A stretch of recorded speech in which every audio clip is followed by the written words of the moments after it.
mugamba mutya abali ku channel yaffe eyitibwa Kyaiti YouTube channel yaffe olwaleero tugetunuulire lwe tuyita olweza. Luno lwe bayita olweza. Olweza luno lulungi nnyo okubeera ng'olunaabako omukyala, omwana omuwala, omwana omuto, omuwere. Olweza luno lusanidde okubeera mu kyogero kye. Nammwe abaami kikulu nnyo okunaaba ku lweza luno.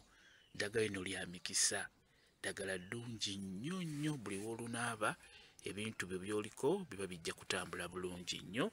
N'oba okoze kyogo terusaanye kubulamu. Lyerimu eddagala erisookera ddala mu bbaafu ng'ogenda kunaaba eddagala eryo lye tuyita ekyogo, wamu era n'omwana omuwere bw'oba omukolera ekyogero, eddagala erisookera ddala mu bbaafu oba mu sefulya. Olweza luno lukulu nnyo, lyerimu erisookera mu ddala. Olweza luno gwe omuntu omukulu oba olunaaba osobola okubeera ng'oyogero. Osobola okugamba nti luno lweza njala lunjalize ebirungi bye neetaaga, lunjalize emikwano emirungi, lunjalize emikisa egy'okufuna ekyo kye neetaaga. Bw'otyo luyitibwa olweza. Lulungi nnyo okubeera ng'olunaabako. Njagadde mbeere nga ndubalaga bw'otyo bwe lufaanana. Lutera okubeera n'obusigo obwa white obwo obulaba. Ekirala weetegereze ekikoola kyalwo, luyitibwa olweza nga bw'olulaba.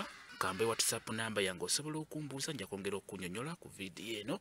WhatsApp namba yange eri 0778734 yeeyo WhatsApp namba yange. Mwebale kubeera ku channel yaffe eyitibwa Kyaiti YouTube channel yaffe. Kyembasaba mugende mu maaso n'ogyegattako mubeere bulungi.